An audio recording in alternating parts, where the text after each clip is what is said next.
everyone. I am going to go ahead and wash off this baked on cream, and we'll take a good look here. I'm over here in the sunshine because I really want some bright light on this to see how well this has worked, how well the pimple cream has worked on this staining. It's a particular type of staining that I've not seen before, and I'm not sure if you guys have either. But as in part one, I described and showed the staining from the doll wig. So this isn't the normal ink pen stains that we normally see on dolls. I've not seen a wig stain vinyl before, but I guess it can happen. It might have been the type of dye they used. It could have been the dye in conjunction with the type of vinyl, and then before my friend received the dolls, who knows, these are from the 90s, they're vintage, so you know, they're at least 30 years old here. They might not have been stored properly, and all sorts of different things can happen that you wouldn't expect when dolls are stored in extreme conditions. Who knows? Just, we are here now to clean up this sweet little baby, and let me go ahead and be quiet and take it and get this washed off, and we'll give it a good look. Okay, she is all cleaned up and dry, and I am not seeing even a hint of that dye. And just to give you a little reminder of what it looked like and what my problem was with it, it's looking a little bit faint right now. But here on the forehead and on the eyelid, and there was even what I thought was a little on the nose. That would have been a problem for me. So this one is due for a realistic face painting.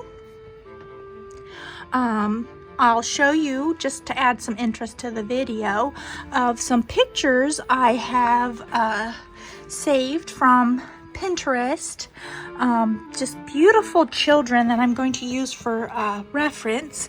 And she does, and I'm calling it a she, I think it was originally as a little girl. She reminds me very much of my niece, who is from Kazakhstan, and she has a lot of the same features. Well, not now because she's not a baby. She's a teenager now, but anyway, I looked up Mongolian and Kazakh children, and I think that you'll enjoy seeing my reference photos for when I start to repaint her.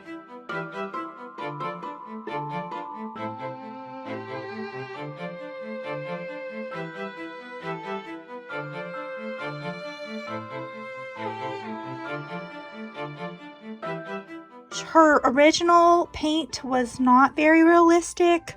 In fact, I'll show you the picture now.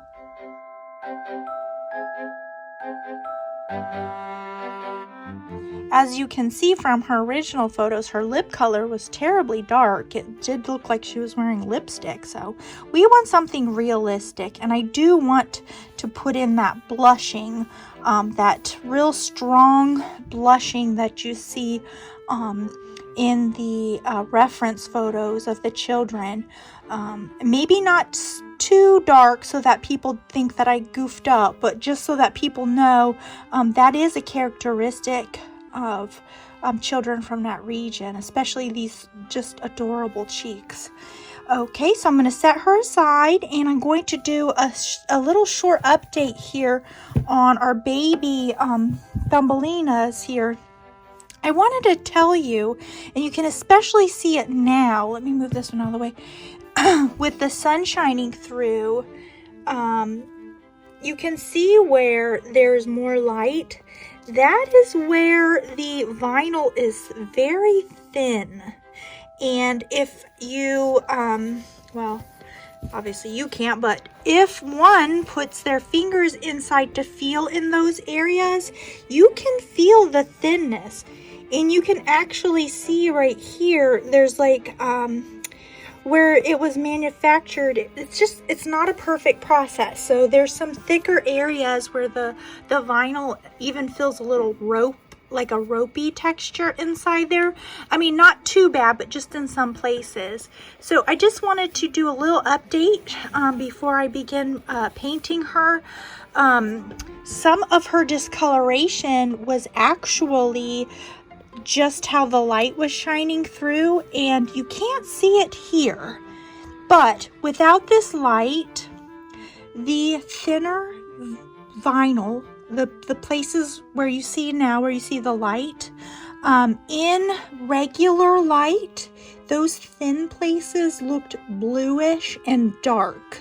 And I was trying my best, along with the pen marks, to remove that bluish. It wasn't until I was holding it in the light correctly, and then I put my fingers inside to feel, that I realized that was just where the vinyl was thin. So when she gets repainted and then reattached to her body, I'm going to fill her with some white polyfill, cotton polyfill, so that does not happen, so that you do not see that discoloration. It will be uniform inside there. There will be something bright white to fill those voids, and then you won't see that discoloration. So, and I have worked on getting her hair a little bit shorter for her wig. Now this area right here, trying to pull this out, it is super thick. I don't know if you guys can see very well, but that is where the part is at the top. It is so thick there. Pulling on it is actually starting to split the vinyl. It hasn't split, but I can feel it. And as you're gingerly trying to do things, you have to decide whether or not something is worth being too nitpicky about. So right now it looks like she has the start of a little mohawk. I'm going to have to deal with that, because the alternative is me pulling until it splits. And even gently pulling, I'm going to go ahead and trim this, but just trying to pull the hair out, it's so thick here.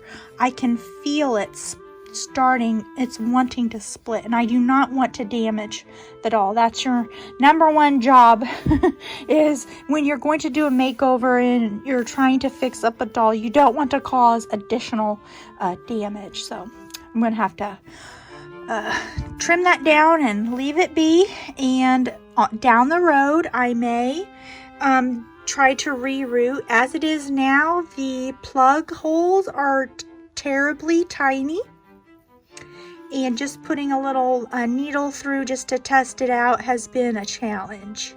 So I do have wigs for this one, and our little 14-inch over here, who's a different vinyl altogether, thicker and more sturdy. This has a little bit more give. It's a softer vinyl.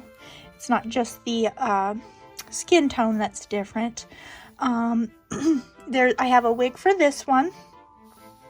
And it's very odd to me that it would be so well rooted, both of these, but the hair be so fragile and brittle, as I have been reading about. Even just working with this, these little bits they just break. It makes tiny little, it sheds tiny little broken hair. But again, we're looking again in the light, where those pin stains were on its bridge of its nose and on its eyelid, and then over here, completely gone. And basically it's the 10% benzoyl peroxide. If you did not watch the videos, I'll link them below. The 10% benzoyl peroxide cream, that's for blemishes. And the space heater. The one thing that I will do over the summer, somebody had pointed this out, because some people were claiming it's the sunlight, the UV, that's helping. I don't think that hurts, but I did it almost completely with just the space heater. I'm attributing the chemical reaction of removing the ink to the heat. So over the summer, I will not be using a space heater in my room.